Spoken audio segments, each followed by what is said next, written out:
हमला हम पर हुआ, तो भाई कार्रवाई क्यों नहीं हो रही है अभी तक? हमने पूछा तो वो सिर्फ यही कह रहे हैं पिछले 10 दिन से कि अनुसंधान चल रहा है। अब हमें नहीं पता कि कौन सा अनुसंधान चल रहा है जिसमें इतना बड़ा टाइम लग रहा है, जबकि सारी चीजें उनकी आंखों के सामने हुई है। पुलिस प्रशासन खुद हमें यहाँ से लेकर गई थी जब अंदर में हम लोग बंद थे। जिस दिन वो आया था 112 वाली गाड़ी, तो उन्होंने खुद हमें खोलकर अंदर से बाहर निकाला है।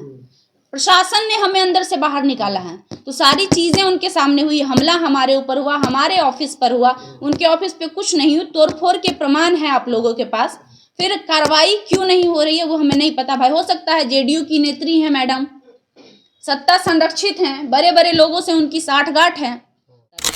एग्जैक्ट आज 10 दिन हो गया है और 10 दिन होने के बाद भी अभी तक कोई कार्रवाई नहीं हुई है महिला विकास मंच के ऊपर और उसके जितने भी टीम थे उसके ऊपर।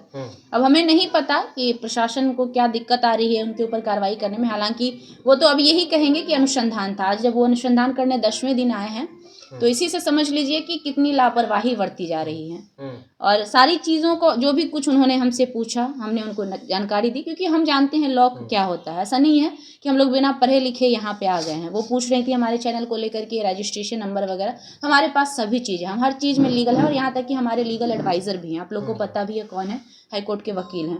ज़रूरत पड़ने पर हमने उनसे ये भी कहा कि अगर आपको ज़रूरत पड़ेगी मैम, तो आप हमारे लीगल एडवाइज़र से भी बातचीत कर सकते हैं।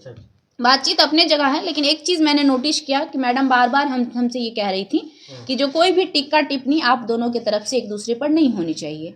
तो चलिए, पहली बात तो हमारे ऊपर एफआईआर नहीं हुआ है, मेरे नाम पे नहीं हुआ है। ये अनुसंधान में जो है नोटिस जो आया है वो वीरू किशन के ऊपर, यानी कि वीरू जी के ऊपर आया है, ठीक, उनके बारे में आया है, हमारे ऊपर तो नहीं आया है। तो पहली बात। दूसरी बात, इधर से जो किया गया वो भी हमने नहीं किया है। इधर से जो किया गया है क्योंकि हमारे कलीग के साथ, हमारे सहयोगी के साथ हुआ था, तो भाई हम तो उसके लिए स्टैंड लेंगे ना। आप लोग के साथ भी गलत होता है, हम स्टैंड लेते हैं ना। रात के 10 बजे भी आप लोग प्रॉब्लम में रहते हैं, बुलाते हैं, हम आते हैं ना। चाहे थाना हो, चाहे कोर्ट हो, जहाँ भी दिक्कत है जिनको आन पड़ती है, तो भाई हम अपने लोगों के लिए तो खड़े होंगे और हो भी रहे हैं। तो दोनों तरफ से हमारा नाम नहीं है, तो भाई हमारे बोलने पर पाबंदी क्यों?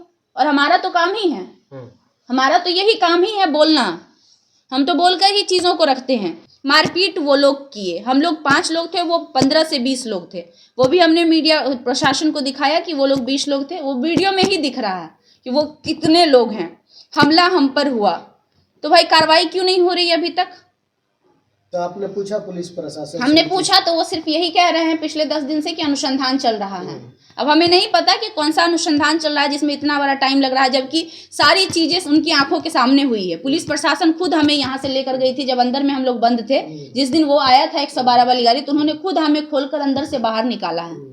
प्रशासन ने हमें अंदर से बाहर निकाला है, तो सारी चीजें उनके सामने हुई। हमला हमारे ऊपर हुआ, हमारे ऑफिस पर हुआ, उनके ऑफिस पे कुछ नहीं हुई। तोड़फोड़ के प्रमाण है आप लोगों के पास, फिर कार्रवाई क्यों नहीं हो रही है वो हमें नहीं पता। भाई हो सकता है जेडीयू की नेत्री है मैडम, सत्ता संरक्षित हैं, बड़े बड़े लोगों से उनकी साठगांठ है, तो शायद हो सकता है उसका प्रेशर बन रहा होगा, चाहे दिक्कत हो रहा होगा, क्योंकि अभी तक तो उस हिसाब से हो जाना चाहिए था अरेस्टिंग। यहाँ पे प्रतिक्रिया दिया जा रहा है कि उस पर एलिगेशन लगाया जा रहा है कि पर्सनल टिप्पणी। अरे हम पर्सनल टिप्पणी पे बात ही नहीं करते हैं। हमारा एक ही कारण है विवाद का, वो है महिला विकास मंच की आड़ में जो फ्रॉडगिरी चल रहा था उसको एक्सपोज करना। महिला विकास मंच के आड़ में जो लाखों घर को बर्बाद किया गया है उस सच्चाई को पब्लिक तक पहुंचाना। महिला विकास मंच की आड़ में जो लड़कियों के साथ शोषण हो रहा है, महिलाओं के साथ, पुरुषों के साथ जो शोषण हो रहा है उस पर आवाज उठाना। और अभी तक आपको पता है ना कितनी महिलाएं बाहर आई हैं खुल के? बिल्कुल आई है ना। ये तो अब तो हम नहीं सिर्फ कह रहे हैं, अब तो महिलाएं भी कह रही हैं। तो इस पर भी उन्होंने कहा कि जो भी महिला आरोप प्रत्यारोप कर रही है, अगर वो लीगल नहीं वो की होगी, लीगल अगर नहीं गई होगी, तो हम उसके ऊपर भी कार्रवाई करेंगे। ये कहना था उनका, ये स्टेटमेंट था। शायद हो सकता है वो डराने के लिए कह रही हूँ।